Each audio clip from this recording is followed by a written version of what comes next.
Muito boa noite. É com alegria que mais uma vez aqui nos encontramos. Hoje contando com o nosso irmão Clébio e a Valéria, que farão o estudo da noite. E vamos já procurando nos interiorizarmos, nos harmonizarmos, nos elevarmos em prece, para ficarmos bem receptivos aos ensinos da noite, né? Deus, querido Pai, Jesus, amado Mestre, agradecidos estamos, Senhor, por mais esta oportunidade que estamos tendo de ampliarmos os nossos entendimentos sobre as leis de Deus à luz da doutrina espírita. Que essa reunião, portanto, transcorra em clima de muito aprendizado para todos nós. Graças a Deus e que assim seja. E com vocês, Clébio, falando sobre persistir para progredir. Olha que tema interessante. Boa noite a todos. Mais uma importante oportunidade para a gente estar em contato com aspectos da doutrina, que sempre nos trazem boas reflexões. E fazer só um parêntesezinho antes de eu entrar no assunto, né, que eu escolhi, porque esse mês é o mês de prevenção do suicídio. É o Setembro Amarelo, instituído pela Organização Mundial da Saúde, né, que desde 2012 ou um pouco antes, eles instituíram o suicídio como uma doença, né, para ser catalogada no rol das doenças mundiais, né? E a gente está falando isso porque, inclusive, o último dado que a gente encontra, mais atualizado, é o de 2012. À época, era um suicídio a cada 40 segundos. Né? Então, é muita coisa. Nesse períodozinho que a gente vai falar aqui, eu e Valéria, vão acontecer, em média, 150. 150 irmãos nossos vão desistir, né, de continuar a jornada de crescimento e, né, antecipar a sua volta de uma forma assim abrupta, né, uma forma que não está no contexto, né, não está no cronograma, né. E desses 150 são feitas 840 tentativas. Então o troço a coisa é realmente bem gritante, né? Eles dizem, hoje a doença que ainda mais mata é o câncer, né, de todos os tipos. Mas daqui 15, 20 anos, a doença que mais vai matar, né, vai ser a depressão, consequentemente levando ao suicídio. E é mais só um lembrete, né, para que a gente fique com isso, né, aflorado em nossas mentes, né, porque é um tema desagradável, né, que todo mundo, né, é igual morte, né? A gente sabe que vai morrer, mas todo mundo se pela da morte, né? Principalmente, e muitos de nós espíritas, quando falam em morte, Deus me livre, deixa isso para lá, né? Não está na minha hora ainda, não quero, né? Mas a gente tem que estar em contato, tem que estar falando a respeito, né? E os assuntos, né? O meu principalmente aqui, a Valéria vai falar de vida, né?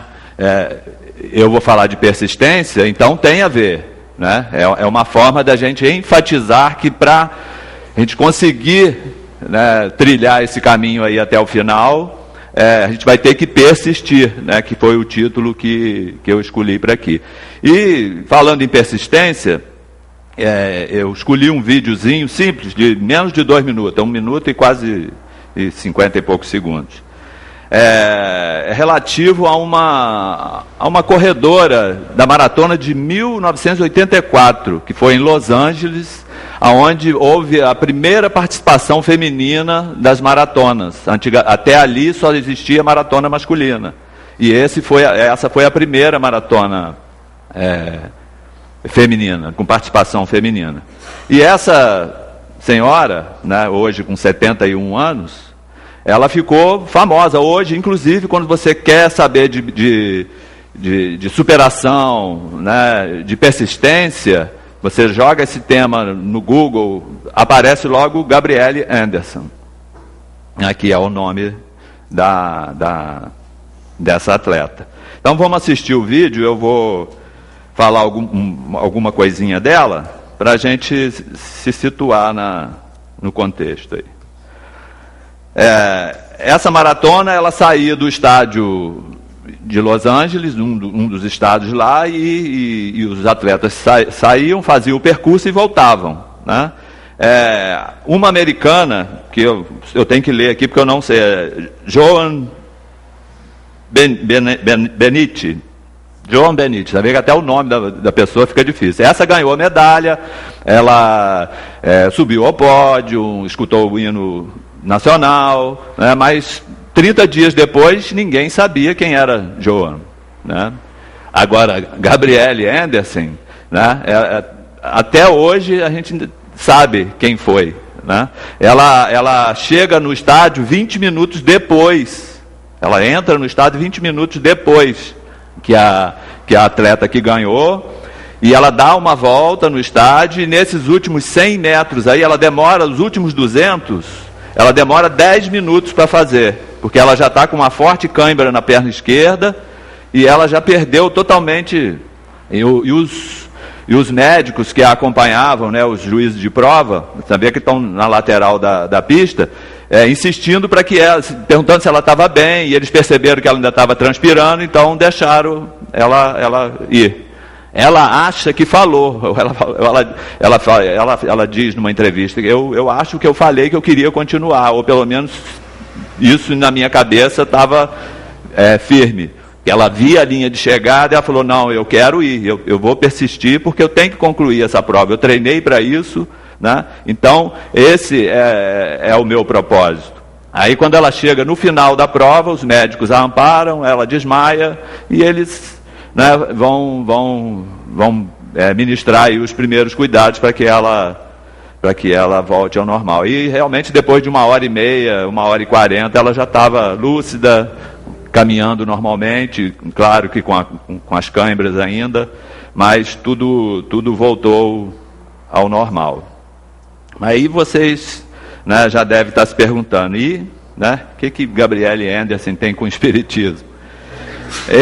Tem tudo a ver, né? Porque ainda mais a gente indo de encontro àquela frase que no universo tudo se encadeia, né? Nada está solto, né? Nenhuma situação está sozinha ali fora de um contexto, ela está sempre dentro de um contexto. E como eu vim falar de persistência, né, que é exatamente, né, para motivar as pessoas que às vezes estão, né, não estão se sentindo bem, né, os problemas com certeza todos nós temos, né, e isso faz com que às vezes em alguns momentos a gente esmoreça. E essa noção que a gente tem que ter de o que somos, do que estamos fazendo aqui e para onde vamos, isso é muito importante para fortalecer essa nossa persistência, né? Porque a gente tem que persistir realmente para não falir e, consequentemente, para progredir. Eu escolhi para falar um pouquinho sobre o capítulo 5 do Evangelho segundo o Espiritismo, que fala de bem-aventurados os aflitos. Eu vou citar um pequeno trechinho aqui do início, que diz o seguinte: bem-aventurados os que choram, porque serão consolados.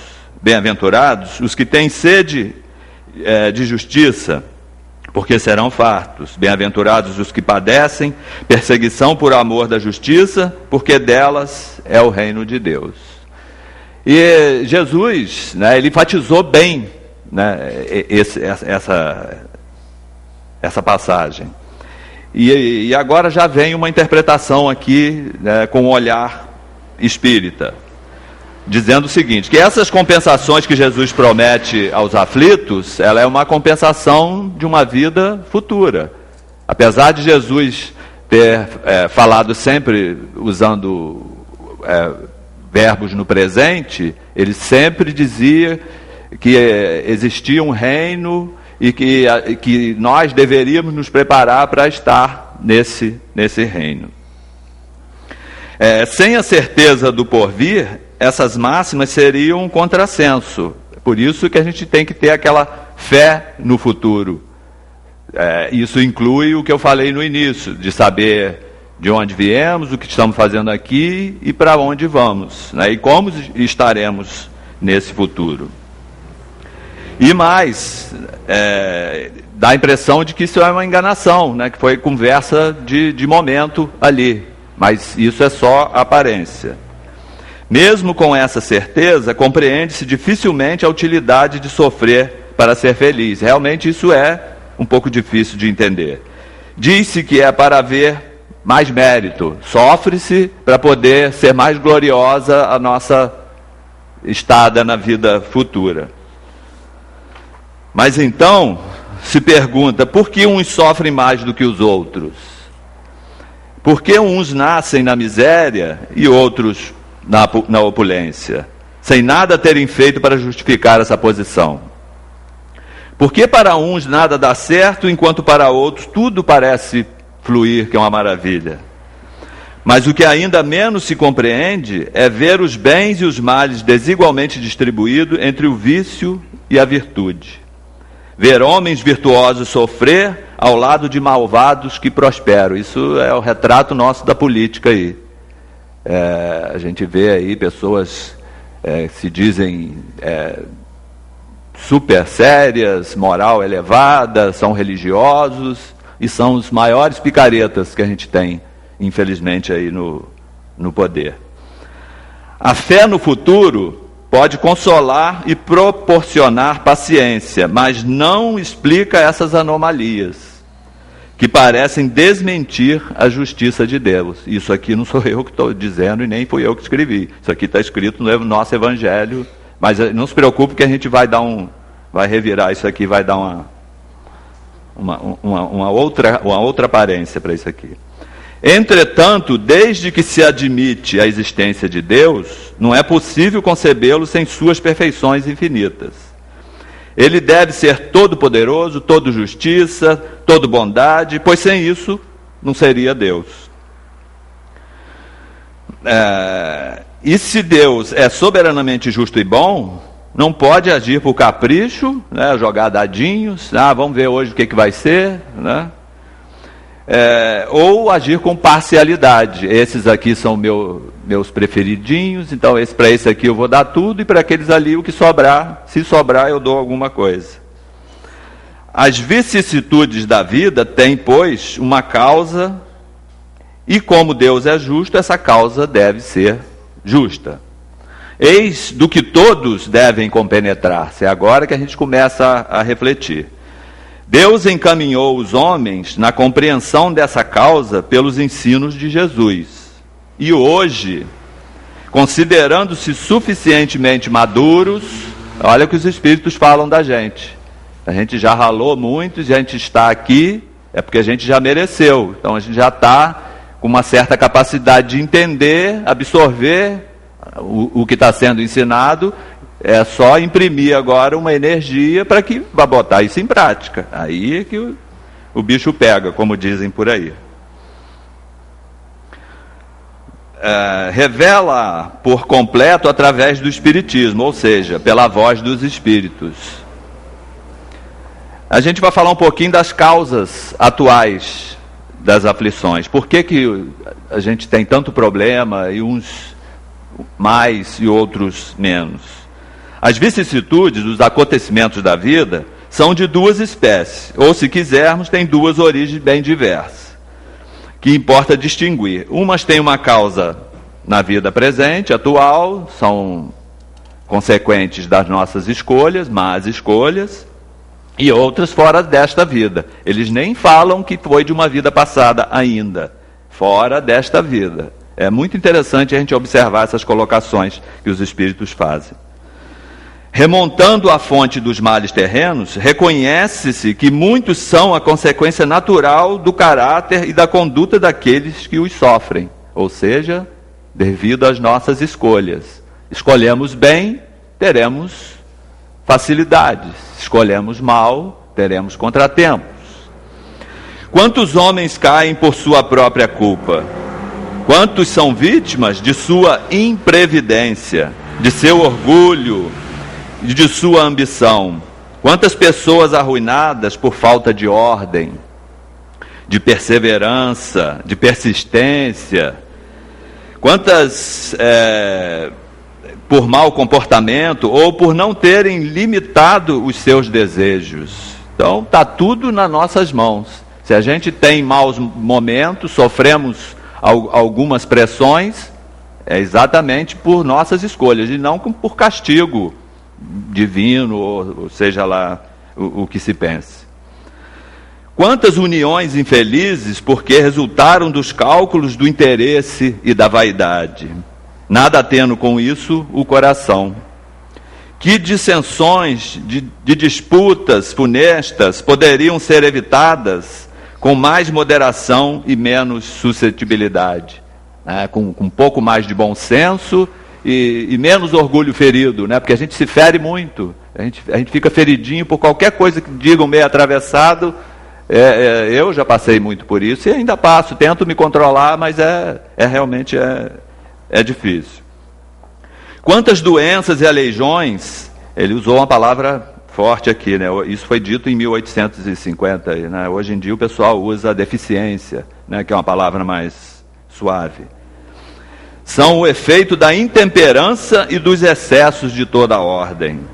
Quantos pais infelizes com os filhos, por não terem combatido as suas más tendências desde o início, colocado um freio, um limite.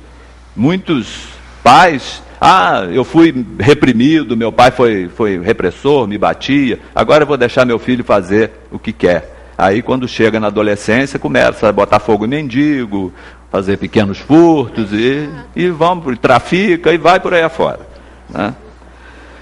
Por fraqueza ou indiferença, deixaram que se desenvolvessem neles os germes do orgulho, do egoísmo e da tola vaidade. É o que dá valor excesso ao corpo, se tatua, pendura um monte de coisinha no corpo, nenhuma crítica em especial, mas são coisas inúteis, que não servem para nada. Esteticamente, eu me sinto bem, mas pode pegar ali uma doença de pele, né? Mas enfim, não é o assunto em questão, foi só né? Mais tarde, colhendo o que semearam, admiram-se e afligem-se com a sua falta de respeito e a sua ingratidão. Eu ainda estou falando dos filhos, nesse caso aqui. A quem, portanto, devem todas essas aflições, senão a si mesmo? Como eu disse no início, está tudo em nossas mãos. Depende das nossas atitudes, das nossas escolhas. O homem é, assim, num grande número de casos, o autor de seus próprios infortúnios. Mas, em vez de reconhecê-lo, acha mais simples e menos humilhante para a sua vaidade acusar a sorte, a providência, a falta de oportunidade. A minha estrela não está brilhando, enquanto, na verdade, a sua má estrela é a sua própria... o seu próprio descuido. Ele usou uma palavra aqui, incúria, mas é uma palavra que eu tive que correr ao dicionário. A nossa inércia, né? A nossa falta de atitude para agir no bem. Isso falando das causas atuais das nossas aflições. Agora eu vou falar um pouquinho das causas anteriores, que é quando eles dizem lá no início, que as causas atuais tem causas nesta vida e fora dela. Fora dela, agora a gente vai falar da vida passada aqui. Mas se há males nesta vida de que o homem é a própria causa, há também outros que, pelo menos em aparência, são estranhos à sua vontade e parecem golpeá-lo por fatalidade. Assim, por exemplo, a perda de entes queridos, pessoas que são esteio da família, partem e aí as pessoas se sentem desamparadas. E agora? O que vai ser da nossa vida? A vida vai seguir e sempre vai dar-se um jeito. É que naquele momento, como a gente tem o hábito de circunscrever pequenos círculos e nos situarmos ali, aquela dor momentânea apaga a nossa capacidade de vislumbrar o futuro, de nos colocarmos, de nos transcendermos. Vou usar até uma frase aqui muito interessante que a Deide usou. A gente tem que aprender a gravitar no momento divino, né, onde a gente vai ser feliz, porque a gente vai estar com a nossa perfeição já bem adiantada. Assim também os acidentes que nenhuma previdência pode evitar, e os reveses da fortuna que frustram todas as medidas de prudência, os flagelos naturais, como a gente vê aí, os furacões, os maremotos, terremotos, e ainda as doenças de nascença, sobretudo aquelas que tiram aos infelizes a possibilidade de ganhar a vida pelo trabalho, por limitações, por deformidades, e ficam dependentes. Isso quando a gente vê o Stephen Hawking, ele de família inglesa, abastada, muito rica, ele poderia ter, aos 21 anos, percebeu que tinha uma doença degenerativa, ele podia se encolher numa cama, coitadinho, uma enfermeira podia cuidar dele, mas ele não fez isso. O cara estudou, e agora está com 70 e alguns anos aí, e ainda faz palestra, e só mexe com o mínimo, o impensável. Ele perdeu praticamente todos os movimentos do corpo. E ele tem um computador que ele sintetiza, ele usava uma pequena palheta quando ele ainda mexia com a boca. Hoje em dia, ele só com o músculo do rosto, ele consegue acionar o computador, e ele escreve, ele faz palestra, ainda faz conferências. Então é um espírito que veio para persistir, como a Gabriele Andersen. Tem um limite, tem um objetivo, um propósito, e quer atingir esse propósito. Ele veio para resolver, para liquidar essa fatura que ele tinha antiga aí, e não se recolheu à sua deformidade. Né? Não deu essa desculpa, eu sou um coitadinho, né? Não posso fazer isso, eu não posso fazer aquilo. O homem não é, portanto, punido sempre ou completamente punido na sua existência presente, mas jamais escapa às consequências de suas faltas. A prosperidade do mal é apenas momentânea. E se ele não espia hoje, espiará amanhã. Pois aquele que sofre está sendo submetido à expiação do seu próprio passado. A desgraça que à primeira vista parece imerecida, puxa, fulano é tão bom, por que sofre tanto? Isso no nosso julgamento. Tem, portanto, a sua razão de ser. E aquele que sofre pode sempre dizer, perdoai-me, Senhor, porque eu pequei.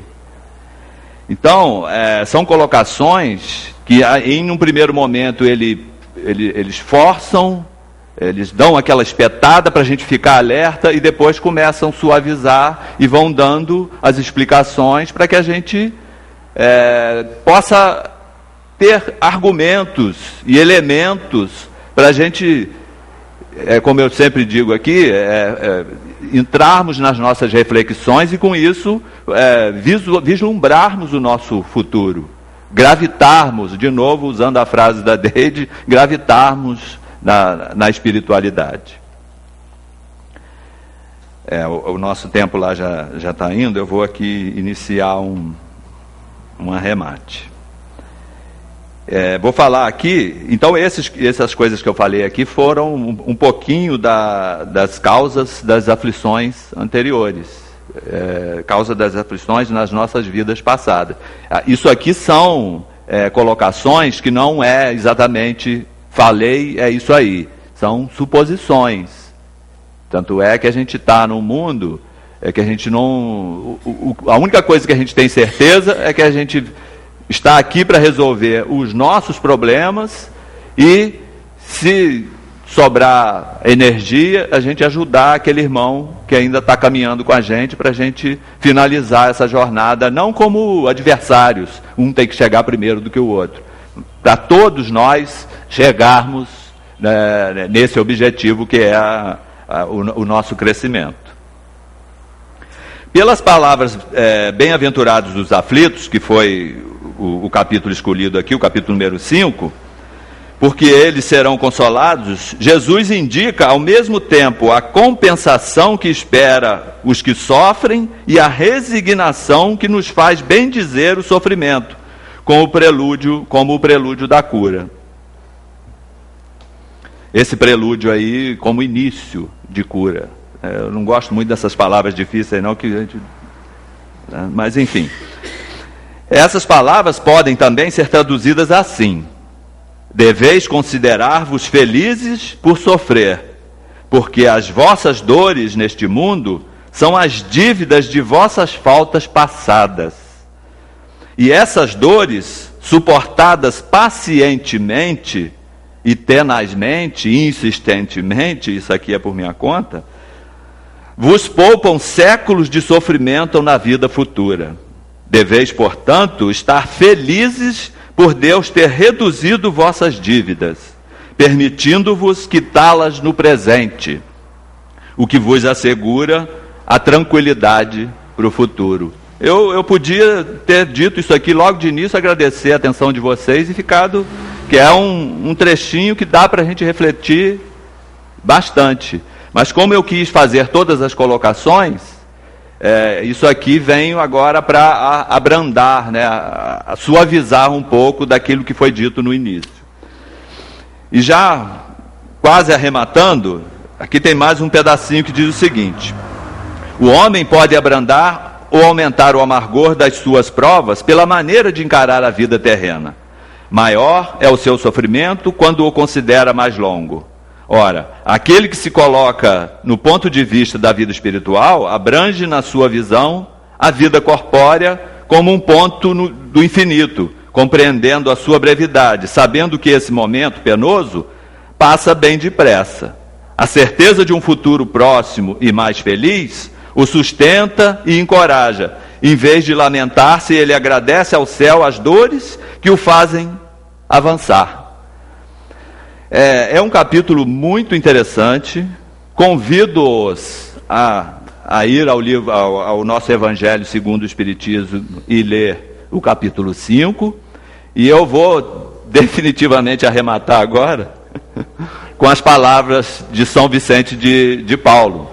Eu até já li isso aqui e ainda lembro de alguma coisa, que ele diz o seguinte, que o espírito, não importa a que distância ele esteja do elemento primitivo ao arcanjo, não importa em que distância ele esteja e em que grau de perfeição ele esteja, ele vai estar sempre com um superior que o encoraja e o aperfeiçoa. E na outra ponta vai ter um inferior que vai depender dele da mesma forma, que a gente vai ter as mesmas obrigações que esse irmão mais evoluído tem para conosco. Então, para a gente ter certeza de que a gente está dentro desse contexto, a gente tem que praticar a caridade.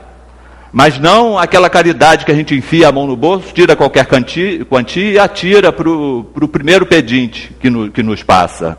Não é essa caridade. É a caridade da indulgência, do perdão. E se a gente prestar atenção nesses detalhes, a gente vai estar entendendo as leis divinas. E o principal, a gente vai estar praticando, que é isso que vai fazer com que a gente cresça e a gente atinja o nosso objetivo, como a Gabriele Anderson fez ali não ganhou nenhuma medalha, mas ficou depois, agora 32 anos depois, ainda se fala dela, enquanto que a outra ganhou medalha, ouviu o hino, ninguém sabe mais quem é. E a mesma coisa com a gente. Então fazer o bem, ser bonzinho, não vai levar a nada? Não, essa é a nossa obrigação primeira. Agora, aqueles que superam todas as dificuldades, todas as adversidades e atingem o objetivo, que é o que a gente se propôs a fazer, que é a nossa melhora, né, e sair dessa vida melhor do que entramos, aí a gente vai estar, com certeza, se enquadrando dentro das leis divinas. Desculpe aí avançar um pouquinho no tempo lá. Nada, que não. E agradeço a atenção de todos. Muito bem. passar para a nossa irmã Valéria, para dar sequência aos estudos. E só uma parte aí. Quando você falou do Steven, né? Ele, quando teve notícia da doença degenerativa, né, que o acometia, a grande preocupação dele foi se a mente seria, se o cérebro seria atingido. E o médico falou, não. Então tá tudo bem. Porque ele, como grande espírito, que a gente sabe, né, que é a pessoa o espírito mais inteligente que está habitando um corpo atualmente, aí mesmo dentro das suas limitações, é ele. E a sua mente continua aí lúcida, batalhando aí, fazendo o seu progresso, né? Muito bonita a história da vida dele, é muito bonita. Vamos passar para a Valéria. Boa noite a todos. Realmente, a gente tem tantos exemplos, né? A gente hoje está encerrando aí as Paralimpíadas. E é um exemplo de superação tão grande, porque a gente tem que se superar, não que os outros atletas também não tenham que se superar. Não é isso, mas é algo a mais, né? Porque eles têm que se esforçar, eles querem ser vitoriosos, e eles não se limitam, né, às suas dificuldades, às suas deficiências físicas. E a gente vê aquilo, né? A gente vê eles jogando futebol, ou nadando, seja lá o que for. Gente, eles não, né, são cegos, têm as limitações. A gente não consegue fazer, né? A gente que não tem limitações físicas não consegue fazer nem uma terça parte do que muitos fazem. Então a gente tem muito exemplo mesmo de superação. E muito legal o Kleber falando ali. Claro, a gente tem sempre essa comunhão, então ele ia falando aqui, eu já estava sorrindo, porque algumas coisas que ele falou já estavam aqui para a gente também refletir hoje. E eu quis falar exatamente disso, né? Eu quis falar da vida, né? Porque nós estamos sempre vivos, né? É uma coisa que às vezes a gente não observa, que é um dos princípios fundamentais da doutrina, que é a existência e a sobrevivência da alma. Nós sempre estamos vivos. Né? Nós falamos de vida, né? E a gente, quando fala, a pessoa tem muita vida, ou deixou a vida, a gente fala da vida como se ela fosse só limitada ao corpo, à morte do corpo, e não é. A morte, a destruição é da vestimenta, é do instrumento, é do corpo material que nós estamos utilizando, não é do espírito. Então, nós estamos sempre vivos. A diferença é que, ora, nós vamos estar encarnados, nós espíritos vamos assumir a matéria e vamos deixar essa matéria num determinado momento, pela doença, pela velhice, por um acidente que nós acabamos de ter aí, né, com aquele ator que estava ali em plena atividade, em plena vida, e outros exemplos que a gente tem, e de repente, pronto, deixa aquela vida. É muito frágil, né? A nossa passagem é muito rápida. Mas ele continua vivo e nós vamos continuar vivos. Habitando o plano espiritual, que é a nossa verdadeira pátria. Aqui não é a nossa casa. Aqui não é o nosso lugar. Nós estamos aqui com um objetivo, mas não é o nosso lugar. O nosso lugar é lá. Nós somos espíritos e temos que vir momentaneamente em algumas existências corpóreas para a gente evoluir, para a gente crescer, para a gente ser persistente, né? Então nós estamos sempre vivos. E é muito bom quando a gente se apropria desse conceito, a gente se apropria dessa ideia, né? E aí eu fui lá no dicionário ver o que significa se apropriar, né? O verbo apropriar. É tomar como seu, como próprio, é conveniente, é apoderar-se. É muito importante quando a gente se apodera desse entendimento, a gente se apodera desse conhecimento, porque isso nos ajuda, né? Nos ajuda ali, nos situa, para a gente saber quem nós somos, o que nós estamos fazendo aqui. Para onde nós vamos? Porque, né, a existência e a sobrevivência da alma é um fundamento de todas as religiões, né? Porque a gente morre, tem que acontecer alguma coisa com a alma. Mas o que os espíritos vieram nos dizer é que essa alma, ela continua. E a nossa situação, né, como espírito, a nossa condição da vida futura, como disse o Kleber, depende de nós. Depende do presente. né? Vamos passar aí por muitas situações que são difíceis, que são desagradáveis, mas como a gente viu muito bem o Clébio ali falar, são justas. Se elas acontecem é porque são justas. A gente pode não compreender, a gente pode, num primeiro momento, se desesperar. E esse desespero, muitas vezes, nos leva à loucura ou nos leva ao suicídio. Como nós temos aqui nesse mês, né? Tanto que foi um mês, está tão evidente essa situação do suicídio, que aí a Organização Mundial da Saúde elegeu o mês de setembro, Setembro Amarelo, para se falar sobre essas coisas, né? Sobre o suicídio, porque ninguém quer ouvir falar sobre isso. Mas por que tantos irmãos estão cometendo suicídio? Por que isso acontece? Tem que ser discutido. Tem várias situações e várias coisas, inclusive o suicídio, assim como o câncer. Tem pessoas que não conseguem, né, as pessoas mais velhas, não conseguem, às vezes, pronunciar a palavra câncer. É aquela doença. São tabus que nós precisamos quebrar, nós precisamos falar. Nós precisamos cobrar, sim, dos nossos governos, cuidar da saúde mental. É importantíssimo que a gente cuide, que a gente se dedique a ela. Porque a saúde mental... Quem está sendo cuidado não é a mente. A mente, o cérebro é apenas um veículo. Mas quem está sendo cuidado é o espírito. Nós precisamos investir nisso. Porque quem comete o suicídio, quem chega às raias desse desespero, dessa loucura, são irmãos que estão extremamente angustiados, desesperados, sem uma perspectiva, sem um entendimento do que é a vida futura. Porque o que acontece? Eles acham, né, que o suicídio é o que vai pôr termo, é o que vai terminar com aquele sofrimento na vida da pessoa. E não é eliminando o corpo físico que aquele espírito vai deixar de sofrer. Vai sofrer muito mais. Porque ele vai se deparar com aquelas angústias, com as dores que o levaram a cometer o suicídio, e ele não vai se livrar daquilo. Porque aquilo está no espírito, não é o corpo, que é angustiado, que é aflito, que sofre, que tem dificuldades de ser resignado, que tem pouca força moral, às vezes, para passar por determinadas situações. É o espírito. Então, nós precisamos cuidar do espírito. É importante a gente investir nisso. É um investimento, é o melhor investimento, é o único investimento que nós podemos fazer na nossa vida. Não importa se a gente tem uma conta bancária, se a gente está no cheque especial, se a gente está com dívida disso, dívida daquilo. Vamos ser mais organizados financeiramente, não ter tanta necessidade de sair comprando e ficar endividado. Para quê? Né? E a gente ainda pode passar por uma situação de morrer e ainda deixa as dívidas para os nossos entes queridos terem que se dar conta aí.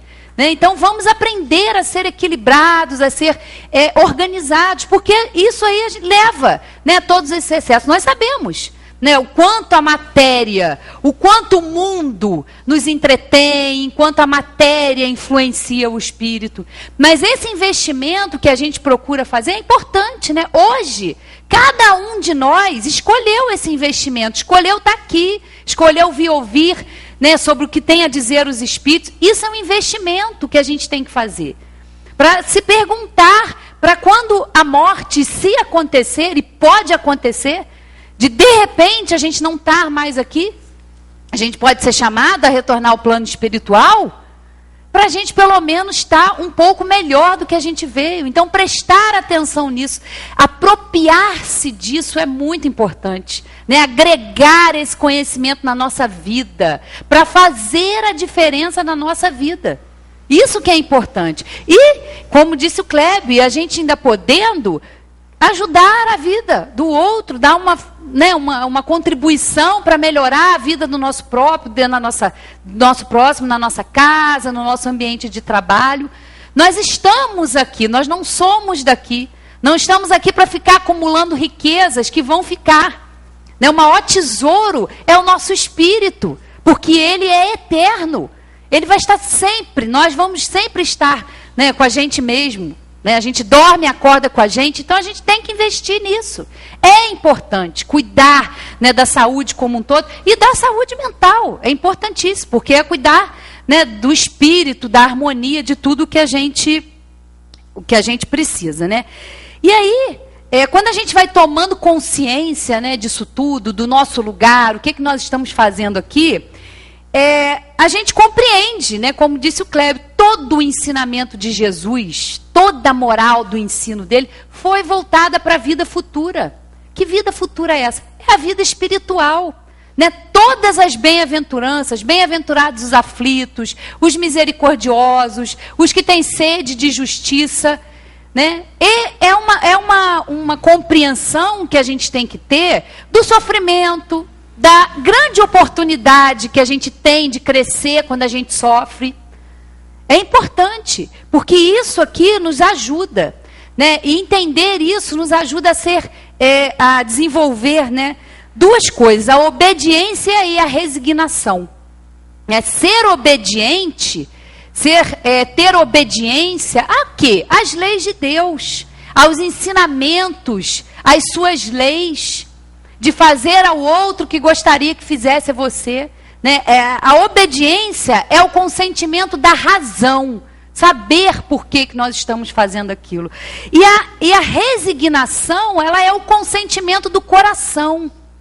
Você ser resignado não é ser bobo, né? Porque às vezes as pessoas acham que a gente ser resignado, a gente aceitar o sofrimento, é a gente ser bobo, né? O mundo é dos mais espertos. Não é. Né? Os espertos vão sofrer muito mais. Né? O mundo é de quem procura fazer o bem, de quem procura fazer o certo, de quem procura ser honesto. Né? Então é ser resignado e obediente. E essas duas virtudes, elas nos ajudam, né? Porque elas nos dão uma força moral muito grande para passar pelas nossas dificuldades, pelas nossas aflições, pelos nossos aprendizados. E essa força moral, essa coragem, essa firmeza, é o que nos preserva da loucura e do suicídio. Porque a gente compreende o porquê daquilo ali. A gente pode não saber com detalhes, mas se aquilo ali acontece na nossa vida, tem um motivo. Não é a queixa, não é, meu Deus, por que comigo? Por que comigo? Para quê? O que é essa dor? O que é essa aflição? O que é essa doença? O que é isso? O que eu preciso, né? Aonde eu preciso despertar a minha consciência? Não precisa ser pela dor. Mas, né, na nossa condição de filhos ainda teimosos e rebeldes, a dor, ela desempenha um papel importante. Porque quando a gente sofre, seja por uma doença, seja pela perda de um ente querido, são tantas as situações, né? Nós vamos compreender, vamos ser resignados e obedientes. E não vamos sucumbir, né, ao desespero, porque muitas vezes nós temos vontade de desistir. Falei, meu Deus, não é possível, é tanta coisa, né? Para o trem na estação aí que eu quero descer, eu não aguento mais, mas aguenta. Nós somos ajudados, né? Como disse o Washington aqui na semana passada, falando sobre o anjo da guarda. Nós somos ajudados, nós temos um espírito, cada um de nós tem um amigo que nos auxilia, que nos orienta. Temos amigos, espíritos familiares que estão nos orientando, que torcem por nós. Né? E nós temos que fazer a nossa parte. Eles não estão aqui para fazer o nosso trabalho, né? Porque o crescimento ele é individual, é intransferível, ninguém cresce por ninguém. A gente com os recursos que a gente tem, com os ensinamentos que os espíritos vieram nos dar, nós temos muitos recursos, muitos conhecimentos ao nosso alcance para nos ajudar, né? A sermos fortes e não sucumbirmos numa situação de desespero. Que muitos de nós, né, a gente fala e a gente às vezes a gente fica assim perplexo, né? Como pode a pessoa atentar contra a própria vida? É um suicídio, mas acontece. E nós temos que ter muito cuidado. Se nós não nos cuidarmos, não buscarmos uma orientação, uma nova rota para a nossa maneira de pensar, para a nossa maneira de agir, por que não? Por que não? Eles precisam muito da nossa prece, porque a situação é muito difícil, porque eles querem se livrar daquela situação.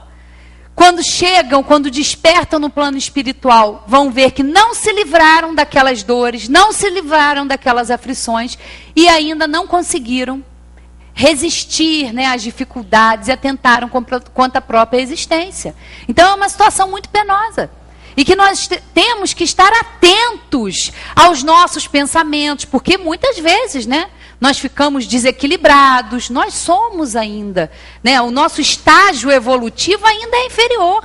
Né, nós precisamos trabalhar todo esse egoísmo, todo esse orgulho, toda essa vaidade que nós temos.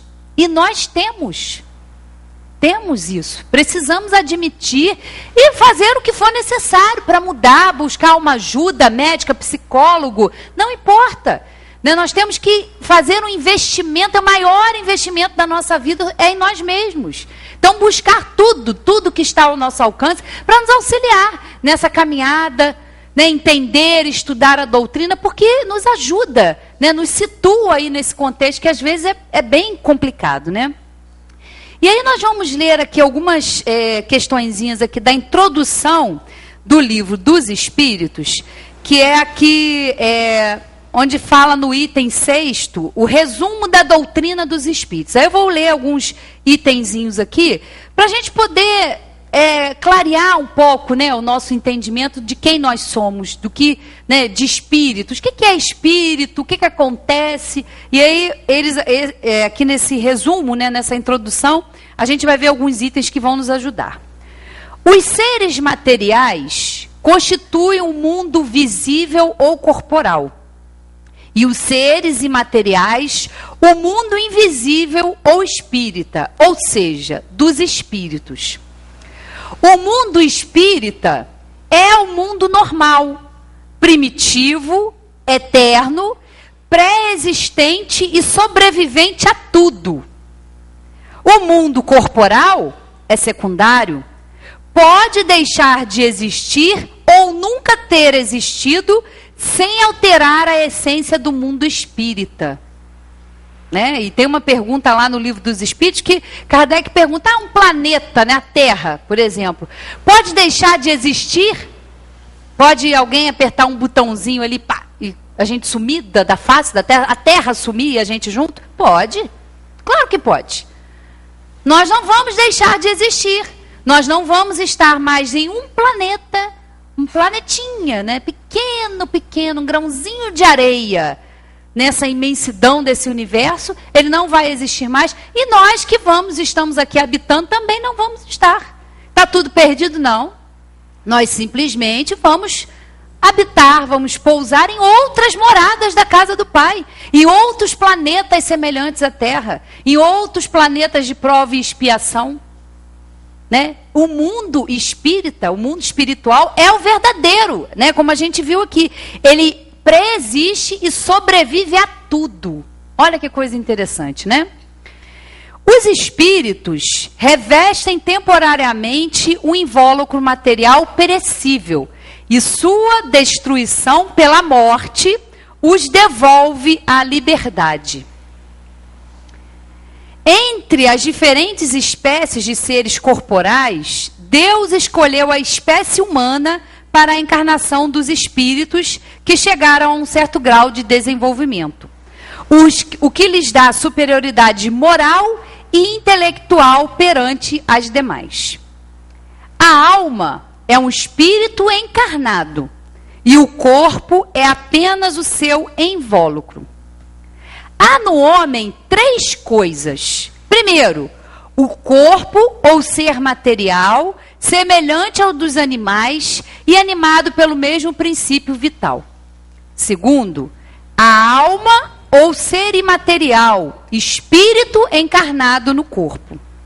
Terceiro, no liame que une a alma ao corpo, princípio intermediário entre a matéria e o espírito, né? O que a gente estuda aqui, que é o perispírito, né? Então nós, um ser humano aqui, está constituído desses 3 elementos, né? O espírito, que é o ser principal, revestido pelo seu perispírito, que é semimaterial, porque ele está entre o espírito, que é de uma matéria quintessenciada, e o corpo bruto, tem que ter um intermediário.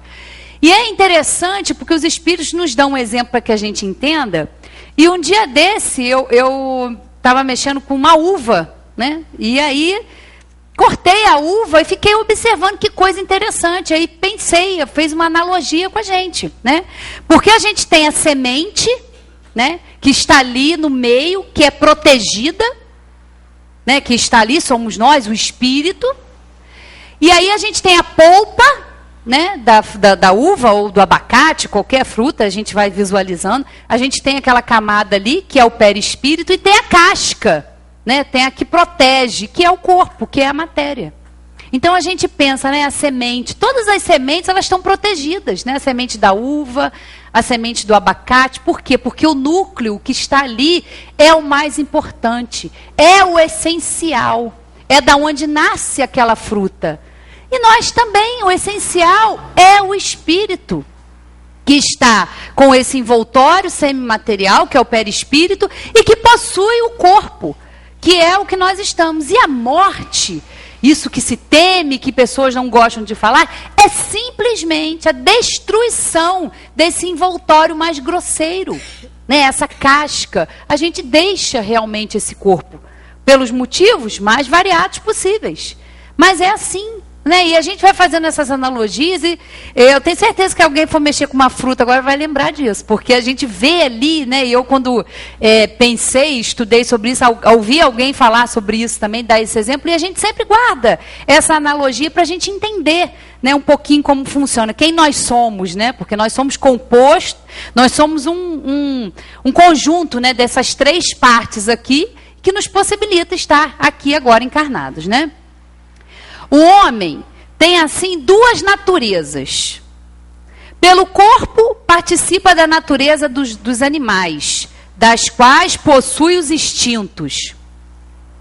Pela alma, participa da natureza dos espíritos, né? Então, nós temos essas duas naturezas. Nós estamos num corpo que tem necessidades, né, fisiológicas, tem o seu instinto, precisa ser nutrido, precisa ser cuidado, precisa ser trabalhado.